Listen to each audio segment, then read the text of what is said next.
আর আমাদের শুনো, আজকে যে অনুষ্ঠানটা হলো, এরকম সাংস্কৃতিক অনুষ্ঠান আমরা 3 মাস 2 মাস 1 মাস এরকম পরপর যদি করি, তোমরা আগ্রহ রাজি আছো?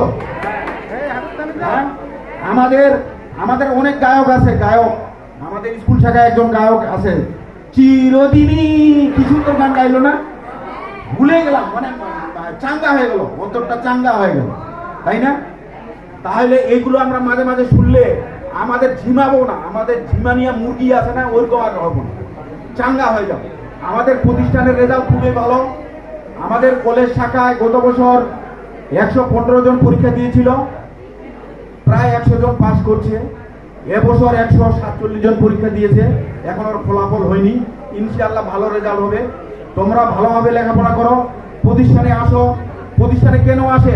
শিক্ষার জন্য আসে আর সেবার জন্য যায়। আর একটা কথা ম্যাডাম বলছে, টিচারদের সঙ্গে ভালো ব্যবহার করতে